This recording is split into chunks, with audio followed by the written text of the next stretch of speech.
أنا لا أبحث عن مبررات. أنا الوداد صحيح الشوط الأول لم يكن كان خارج التغطية، لكن الشوط الثاني استحق أن يكون أفضل. كان هناك بعض الأخطاء التحكيمية اللي لازم نتكلم عليها في الشوط الثاني، اللي أيضا ممكن أخرجت الوداد نسبيا من المباراة، خصوصا عندما لم يحتسب ضربة جزاء، لم يحتسب الخطأ اللي من بعده تعطى ضربة جزاء. شوف هذه هي الكرة اللي ممكن كان منها ضربة جزاء. شوف هنا دفع من الخلف من معلول للعملود، كان يستحق عليها ضربة جزاء.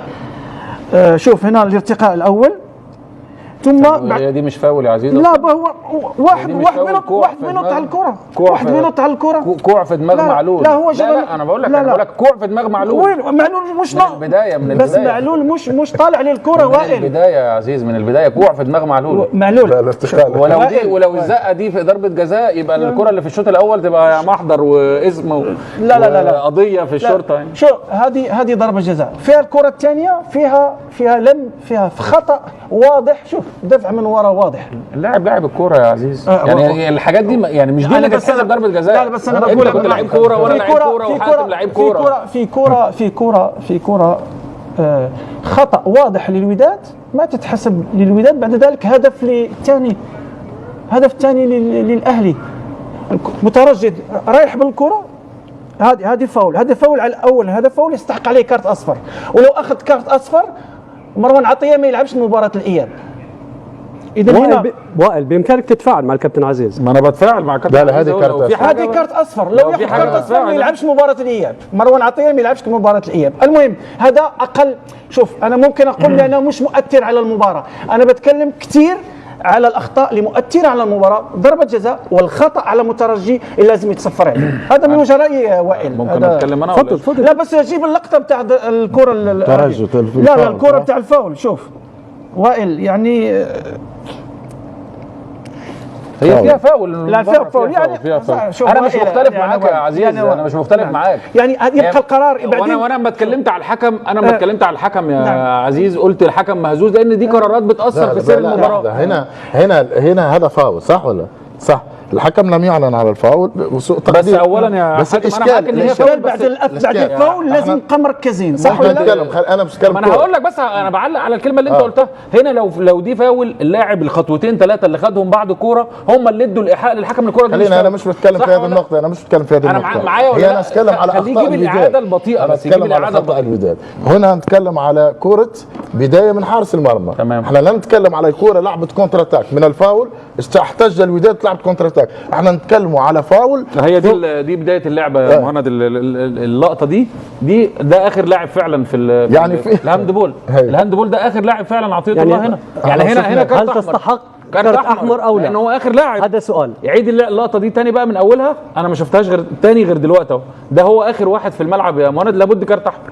هذا سؤال يطرح للكابتن وائل جمعه. حاتم عزيز لا هاتها من الاول. من البدايه.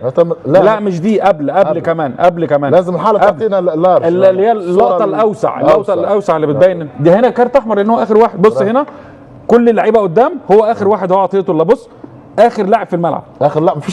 مفيش لعيب بعديه. اخر لاعب في الملعب اهو.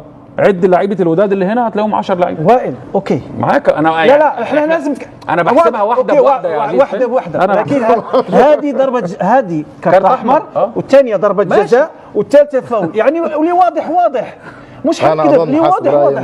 انا حسب رايي المتواضع حقيقي يعني. حسب رايي مبعوث السلام. شوف انا اعتقد معلول يعني. احنا بنتكلم كوره يا حاتم. احنا بنتكلم كوره. مش لا انا اتكلم على البينالتي الاول معلول. مستحيل تتحسب ضربه جزاء. لا مش لو في مستحيل. ليش هي الزقه دي مستحيل؟ علاش للاهلي مستحيل؟ لا لو على الاهلي هقول يا عزيز. كن معقول يا وائل. لو على الاهلي انا هقول واش واحد دافع من ورا بتقول لي مش. لا لو على الاهلي ضربه جزاء انا هقول لك ضربه جزاء. هذه قلت لك انا هذه كارت احمر. لانه اخر مدافع وانت تقول لي هذه والثانيه مستحيل. الاهلي ضربه جزاء يعني يقول لي مستحيل. لو على الاهلي ضربه جزاء هقول لك على الاهلي ضربه جزاء. انما دي مش مستحيل. خليه يكمل الفكره. معلش يكمل الفكره. انا بتكلم ان الزقه بتاعت معلول دي تحصل زيها 300 مره في داخل منطقه الجزاء يا مهند، ما تحسبش ضربه جزاء. يعني زقه عاديه عاديه جدا، طيب احتكاك عادي. ردها عليه. لا هو قال زقه عاديه. جيب الفار وشوفها واش عاديه. جيب الفار وشوفها. هات الفار، هات الفار. اللاعب لاعب الكره بدماغه عادي جدا. هو رايح بدماغه، واحد دفعه من طب ما هو ورا. انت لو بتحسبها كده يبقى اللعبه من البدايه. شوف هو هتبقى- طالع براسه، كوع، طالع مش ما كوع. فيهاش، وطالع براسه هنا مش في براسه. كوع، شوف مش في هات كوع. هوب هوب ودفعه من ورا. كوع في دماغ معلول في الاول. ظهره، مش في دماغه، في ظهره. كوع في طيب دماغ معلول. استمعنا لعزيز مش وجهه عايزين نظرك، نضيع الوقت في الحالات استمعنا التحكيميه. لواء الجمعه. طيب خلونا مبعوث السلام نسمع وجهه نظره في هذه الحاله. حاتم. انا اعتقد صعيب الحقيقه، يعني هو ارتقاء الاول ارتقاء سليم بالنسبه للاعب المغربي. يعني مفيش كوع في دماغ معلول؟ لا ارتقاء سليم، لا توجد ارتقاء. الارتقاء هذا، لكن في الارتقاء لم يكن هناك كوع، يعني هو معلول نازل لاحظ. كان. لو شوف هذه من لاحظ الزاوية. معلول دفع، معلول قفز ودفع بقليل، ليس بالمعنى. يعني انت راجل لعبت في الدوري الانجليزي، انت راجل لست- لعبت في الدوري الانجليزي، أنا دي مش- ضربه جزاء؟ لا. بس انا لا، بس خلاص. انا رايي طيب. رايي الخاص. طيب استمعنا الى كل الاراء، وكل الاراء مسؤوله من اصحابها. الحديث عن عزيز لكن بنيج الفاول- وكذلك الفاول اللي الجمعه. جاب مبعوث من السلام انت ما عاد اسكت بقى، كوفي عنان انت.